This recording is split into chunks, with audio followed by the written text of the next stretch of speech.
Welcome back, my friends. This is episode 34 of Quest for You.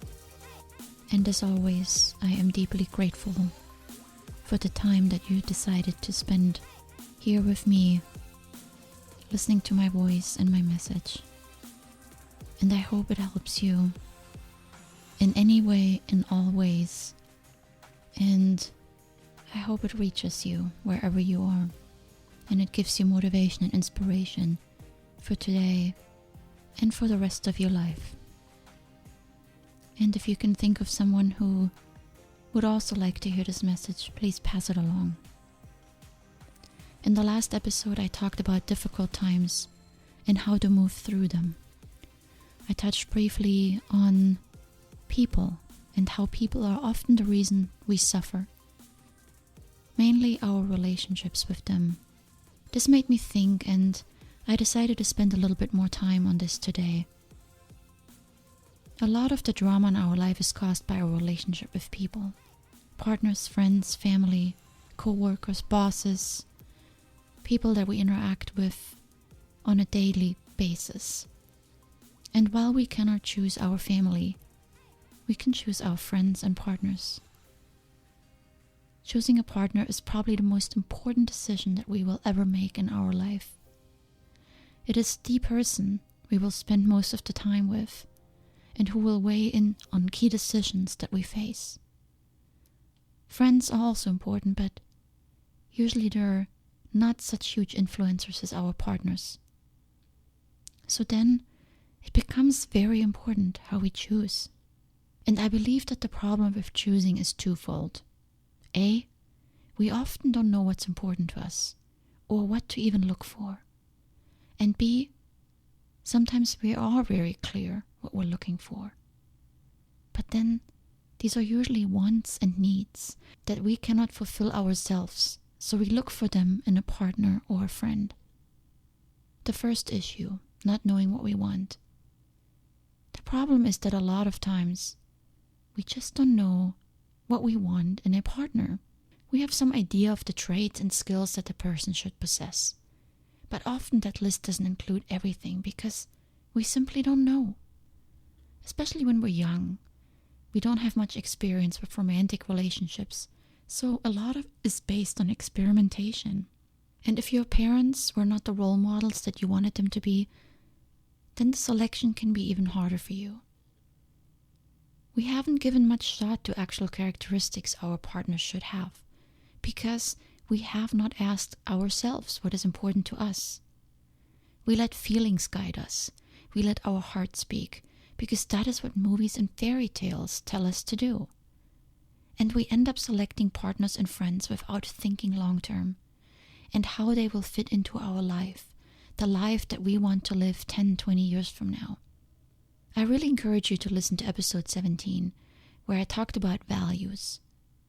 You see, our relationship should match our value system.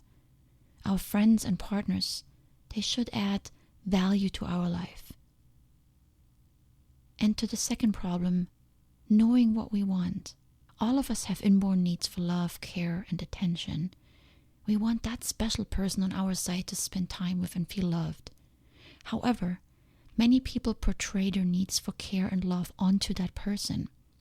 They are not able to make themselves happy and feel loved, so they are looking to fill that void with a partner. And that can lead to many issues long term. And while I believe that relationships and friendships should complement each other, meaning that some things the other person is better at than you, the basis for the friendship should never be to fulfill a complete void.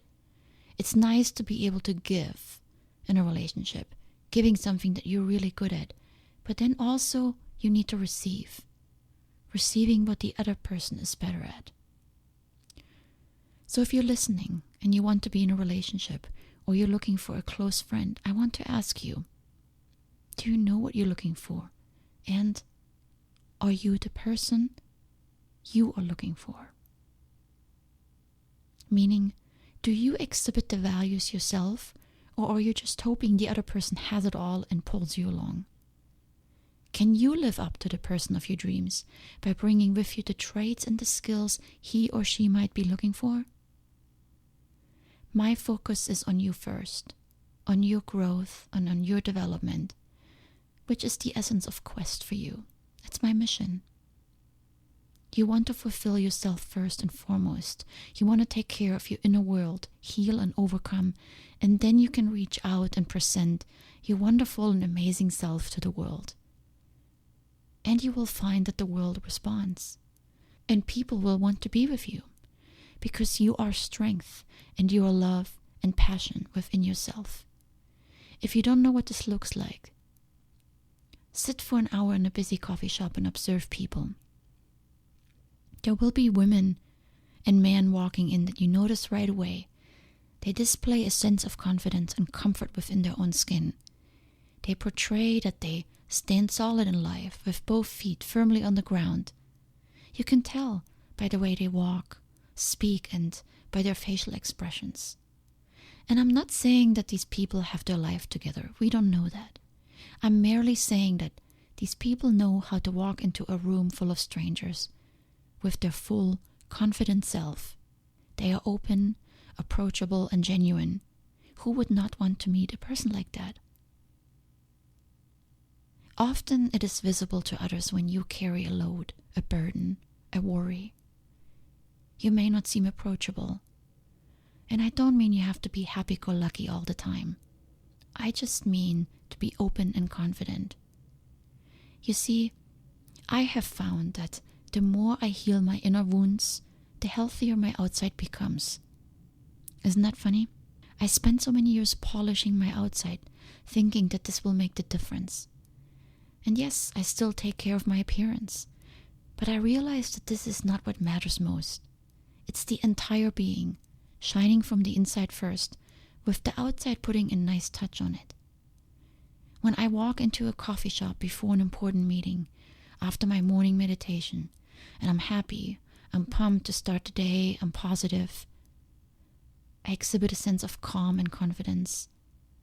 That is the time that I always have a nice exchange with someone, whether a smile or a few nice words with my barista, or I even get a few looks from the people that never look up otherwise, and it feels good. So, I want to end this episode with a list of, let's call them character strengths, skills, traits, something I want to give you today. I believe that every human being should ponder the meaning of these traits and make a sincere effort to learn to live them.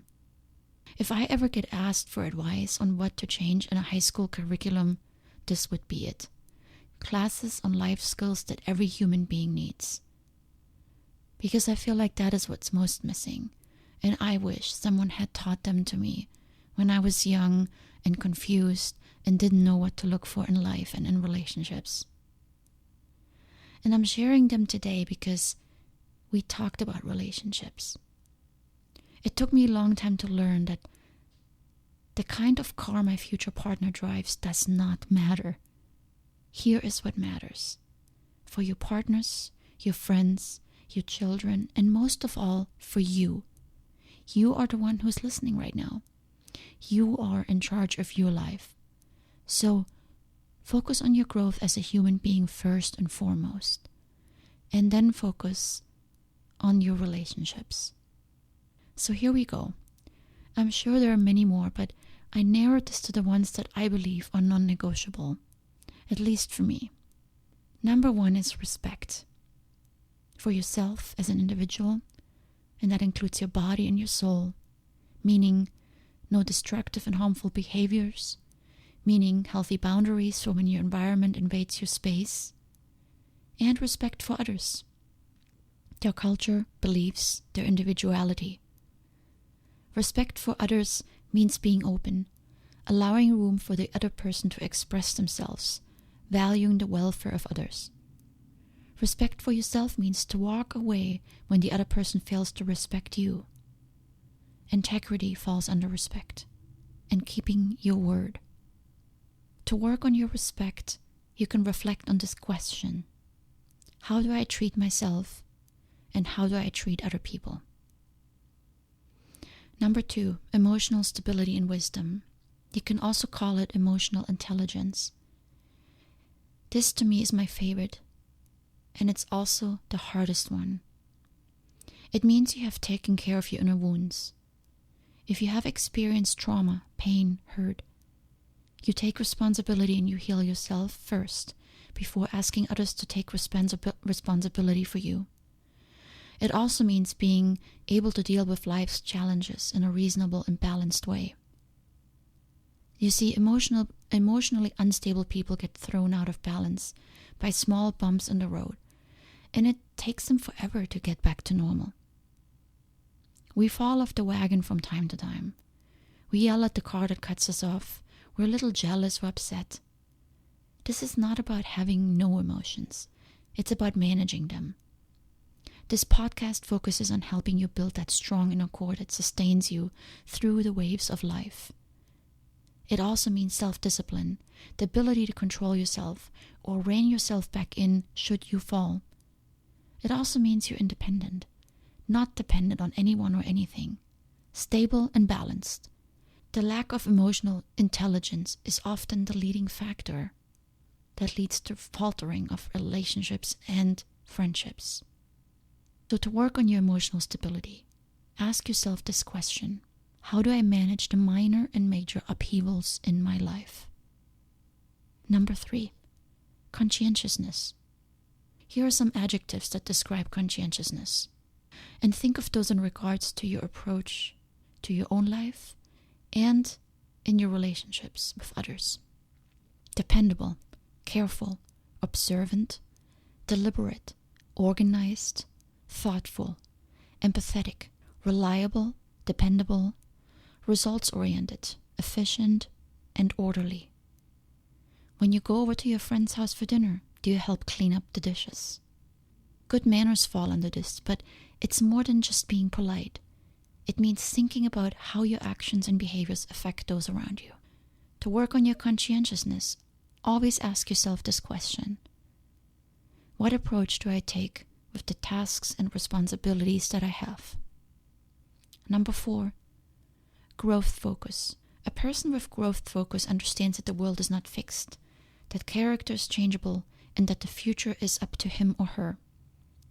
This means some of the following: desire to learn new skills, open to explore something new, willing to change, compromise, modify, give in, helping others to be successful, understanding the impact of decisions on self and others, taking responsibility for those decisions, drive to invest into self and others, present-minded but future-focused. A person with growth focus is resourceful and creative when it comes to making a living and planning for future growth.